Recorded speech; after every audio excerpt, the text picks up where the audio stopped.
See, let me explain something to y'all. White people don't all get along. I know this because I work with them. Some Jews think they better than Italians. Some Italians think they better than the Irish. Some Irish think they better than the Greeks. Some Greeks think they're better than the Anglo-Saxons. But when it comes to doing what? Making sure white folks control the economics of the planet, they stop fighting long enough to keep Africa, and then they go back to fighting after they take care of the business of the white race. Pakistanis don't always get along with the Indians. They got issues, but when it comes to the best interests of the Indian people, they work it out. Iraqis don't necessarily like the Kuwaitis. The Kuwaitis don't necessarily like the Iranians. But guess what? When it comes to the best interests of the Arab people, they stop the petty beef until they take care of the business of the race. Chinese don't necessarily like Japanese, and Japanese don't necessarily like Cambodians, and Cambodians don't necessarily get along with the Vietnamese. But when it comes to the best interests of Asian people, they stop the fighting long enough to take care of the business of the Asian race. There's only one race on the planet who can't stop fighting long enough to get their act together, and that's us, African people. The most honorable Marcus Garvey said we were cursed with petty differences. If black people don't have a reason to fight, we'll make one up. Skin color, language, education, light skin, dark skin, Muslim, Christian, curly hair, straight hair, Spanish, English. And the white power structure laughing at all of us. Because everybody needs to understand this, and this is my second point of Pan-Africanism. And Brother Garfield, keep me posted on the time. I'm going to keep going to give me like a 10-minute, because I'll catch the African Holy Ghost real quick. The second point, and you better get this, because people always ask the question, why are we worrying about Africa? We got problems in New York City. While I'm worrying about Africa, I got problems in the Dominican Republic. What am I worrying about Africa for? I got problems in Venezuela. The black community in Colombia got problems. Panama blacks got big problems.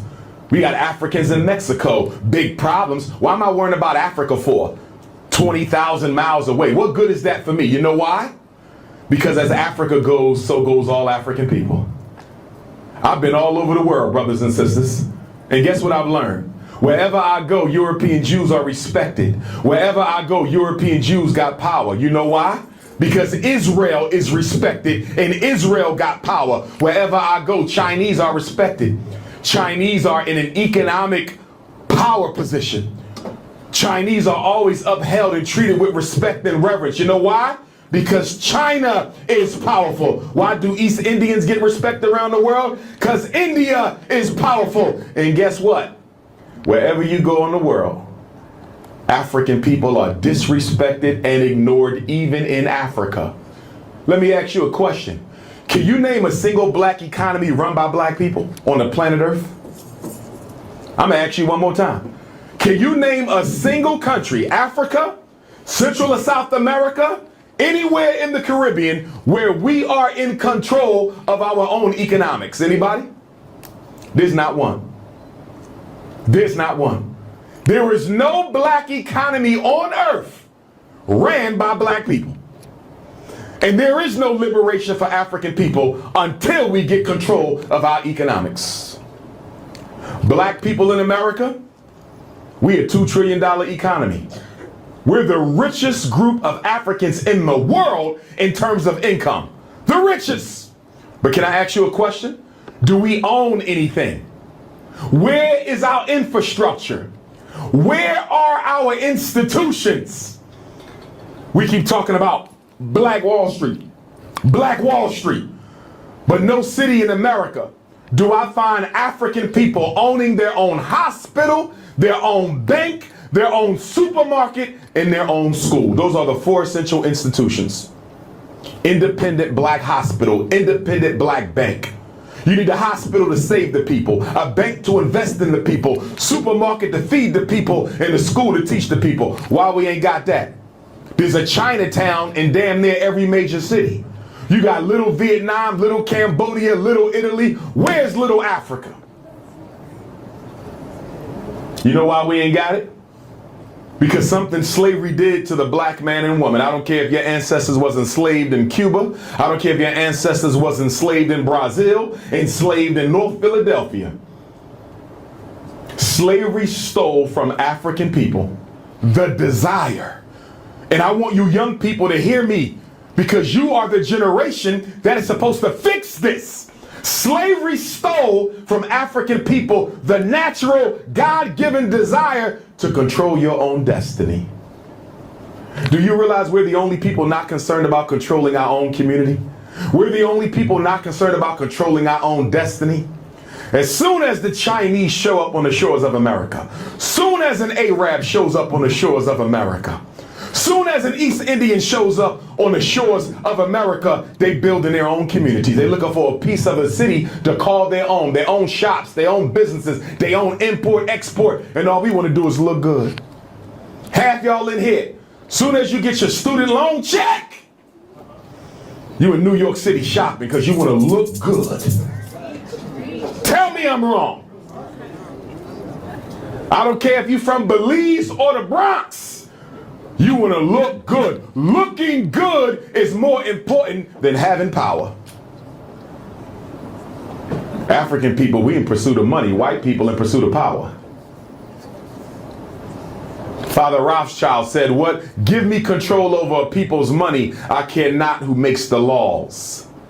Give me control over people's money. I care not who makes the laws. We chasing money. Money don't make a difference. Look at all the black entertainers we got. Look at all the athletes and entertainers we got. All that money, and don't use none of it for the benefit of African people. They might give out some turkeys for Thanksgiving. Who the hell need another turkey? You worth $500 million, and the best you can do for the black community is some stale-ass turkeys. Some sneakers. Another playground dedication. That ain't what we need. We need institutions and industries, brothers and sisters. So number two, as Africa goes, so goes all African people. You will never be respected. I don't care where you move to in this world until Africa is respected. That's why Africa matters. You want to know why black folks get killed by the police? Research, black and white research, that proves beyond a shadow of a doubt that Africa is the cradle of civilization, that the black woman is the mother of all civilization, and the black man is the father of all civilization. There is no humanity without us. Every group on the planet comes from us. We're the only people who came from God. Everybody else came from us. Which is interesting, because when you get into the religious conversations, and as Pan-Africanists, we don't take no issue with religion. We believe in freedom of worship. I don't care if you're a Hebrew. I don't care if you're a Christian. I don't care if you're a Seventh-day Adventist, a Jehovah's Witness, a Muslim. It makes no difference to me. Your religion is only my concern to the extent that it interferes with your ability to struggle for African liberation.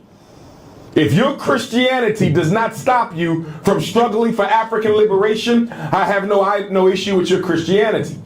If your Islam does not stop you from struggling for African liberation, I have no issue with your Islam. If you being a Jehovah's Witness or a Methodist or an Episcopalian doesn't stop you from struggling for African liberation, I have no issue with you.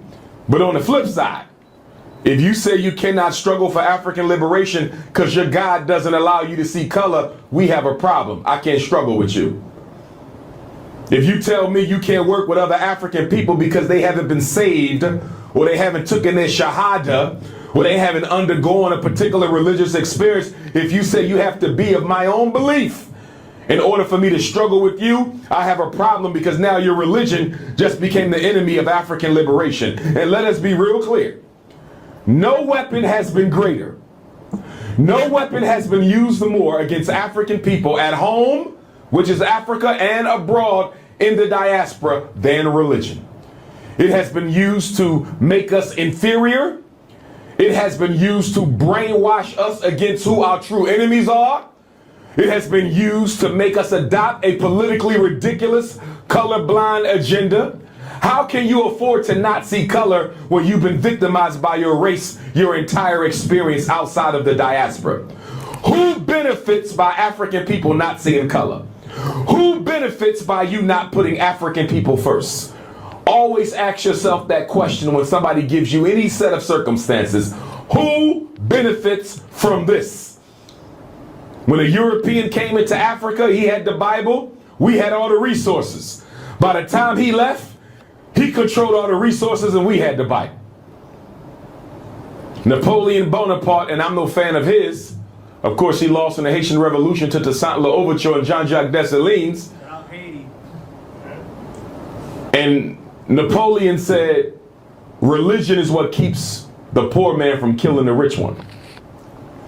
I'm not against religion, but your religion must be an instrument of liberation or it is a waste of time. I was raised Muslim and Christian, so I know all about the church. I know all about the masjid. And if I'm going to be plainly honest with you, there's no religion on the face of the earth that serves African liberation. And you cannot be a Pan-Africanist if you still got that white Jesus hanging up in your house, in your dorm room, in your car, or in your Bible. Because before we can liberate ourselves politically, before we can liberate ourselves economically, before we can liberate ourselves socially, before we can liberate ourselves culturally, we have to liberate ourselves psychologically. I want you to hear me well, Puerto Rican Africans. I want you to hear me well, American Africans. I want you to hear me well, all my Latino Africans, my continental Africans, my American Africans. There is no liberation for our race that does not begin with psychological liberation until you change the way that you think about yourself, your people, and your future. Until you change the way that you think about who we are, and what we must become, you change nothing else about us. Reparations is a hot topic right now, ain't it? Everybody's talking about reparations this like it's some new thing. Reparations grew out of the Pan-Africanist movement. It was Pan-Africanism that gave birth to reparations, not YouTube or the YouTube opportunists. It was Pan-Africanists who gave birth to reparations. But guess what? The U.S. government could give us $1 trillion. The French government could give us $1 trillion. The Italian government, the German government, the Belgian government, they could give us $1 trillion. But guess what? Without psychological liberation, I don't care how much money you get from the outside, until you change the dynamic in the inside, nothing else will change. That's why the most honorable Marcus Messiah Garvey, who gave us the red, black, and green flag and the largest black movement in modern history, Mr. Garvey said, don't take the kinks out of your hair, black sister. Take the kinks out of your mind. I'm going to get to the weaves and perms later. Because we cannot expect little black girls to grow up with pride. We cannot expect little black girls to grow up with self-respect while adult black women imitate Caucasians. Now, some of you have naturally curly hair. No problem with that. Some of you have naturally straight hair. No problem with that. We got African brothers and sisters in New Guinea, Papua New Guinea, in the South Pacific. They're naturally blonde, and they have naturally blue eyes. Some of our Puerto Rican African brothers and sisters got green and blue, and our Cuban brothers and sisters and Dominican brothers and sisters got green and blue. I got nieces and nephews who got green and blue eyes.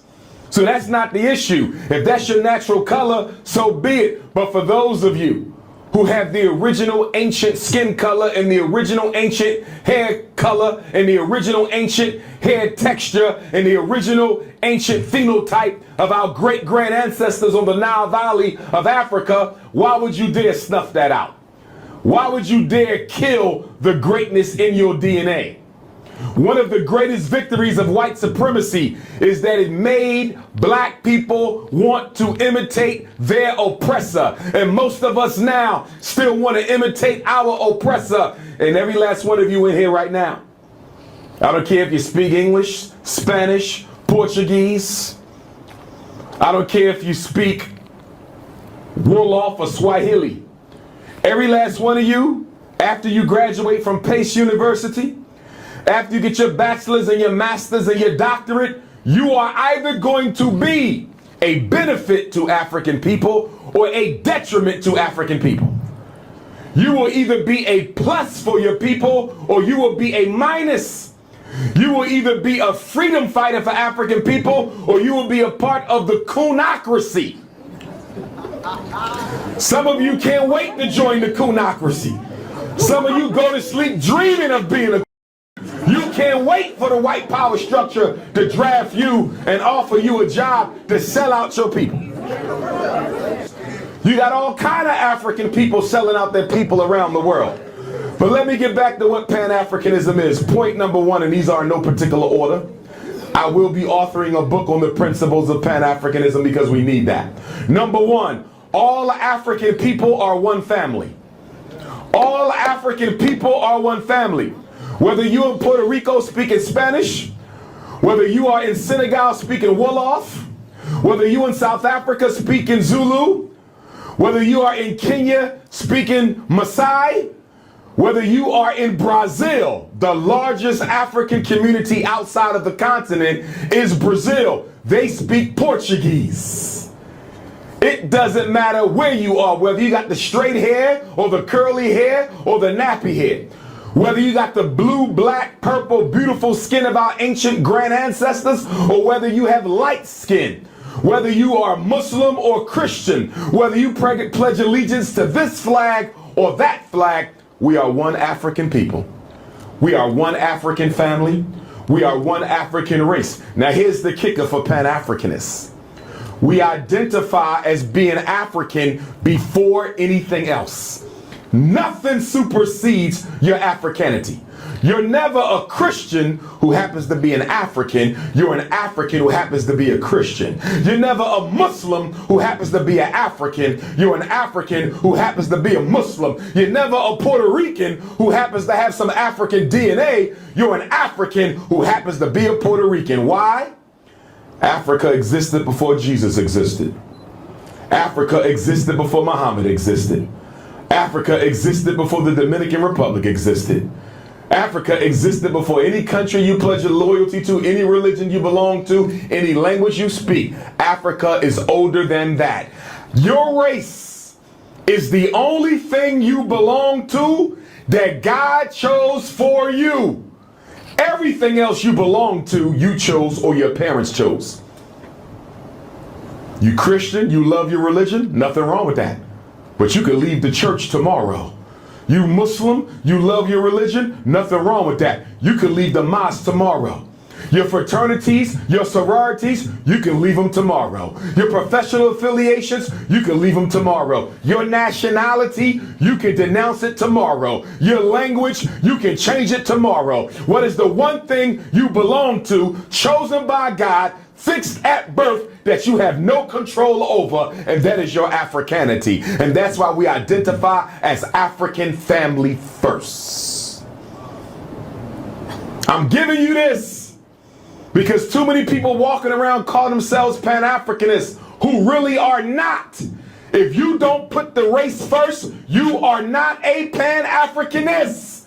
Pan-Africanism means all of us are one. So that means if you like to practice petty tribalism, if you like to put the American African above the Caribbean African, if you think you better because you from America and somebody else is from Australia, that's not Pan-Africanism. You think you better because you light skinned and somebody dark, that's not Pan-Africanism. You think you better because you belong to this religion and they belong to that religion, or your hair is straight and their hair is curly. Any tribalism in your blood prevents you from being a Pan-Africanist. That's a hypocrite. When I go to Africa, the first thing I tell my brothers and sisters, when I'm in Nigeria, I say, listen, I know we got issues here. There was a civil war between the Igbo and the Yoruba. I understand that. But when Dr. Umar is in Lagos, when Dr. Umar is in Port Harcourt, when Dr. Umar is in Enugu State, when I'm in Ogun State, we are all African people here. I don't care which family you come from. When I'm in the Caribbean islands, and I get the petty conflicts in there, I don't care if you Bahamas or Bermuda, while I'm here, we African. I don't care if you Jamaican or Haitian, while I'm here, we African. I don't care if you Dominican, Cuban, or Puerto Rican, while I'm here, we are African. And guess what? There was no benefit to slavery, but I will tell you this. Given that we are the diasporan African, which means we're mixed with the blood of every African nation on the continent, when we go back to Africa, we are the peacekeepers. See, when I sit at the table in Africa, they don't have to worry about whether I'm going to take the side of the Wolof or the side of the Mandingo. When I'm in the Caribbean islands, they don't have to worry about, is he going to side with the Puerto Ricans or the Dominicans? I'm mixed with everything. And as a result of that, I am impartial. They can trust me to facilitate that session. There's a benefit to being Pan-African. So number one, we identify as African. And let me say this. We are not racist. I want white people to get all the blessings God has in store for them. I want red people to get all the blessings God got in store for them. I want yellow people to get all the blessings God got in store for them. I want non-African brown people to get all the blessings God has in store for them. We are not interested in oppressing nobody, but we claim the continent of Africa for ourselves. And nobody in Africa who is not an African can be called so. If you are in Africa and you are not an African, you are either an invader, a colonizer, or the descendant of one. No Chinese can call himself African. No Arab can call himself African. No East Indian can call himself African. Why? Because Africa is the land of black African people. I can't go to China and call myself Chinese. So why can he come in Africa and call himself an African? I can't go to East India and call myself an Indian. So why can they come to Africa and call themselves Africans? And let us be clear. The only reason why the other human races want to come into Africa and claim that they're African too is so they receive no opposition as they go about the continent pillaging resources and stealing the mineral wealth of Mother Africa. Let us be very clear about that. I've been to China. China is very racist against African people. Very racist against African people.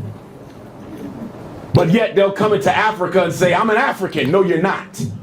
You are an opportunist. You have to learn how to think deeply and politically, because to be a Pan-Africanist, you have to be what? A statesman, a stateswoman for the African race. Yes, you should be involved in the politics of New York if you're a New Yorker. Yes, you should be involved in the politics of Texas if you are a Texan. Yes, you should be involved in the politics of California if you're a Californian. Yes, you should be involved in the politics of Puerto Rico if you're a Puerto Rican. Yes, you should be involved in the politics of Haiti if you're Haitian. But on top of your national loyalty must be your racial consciousness.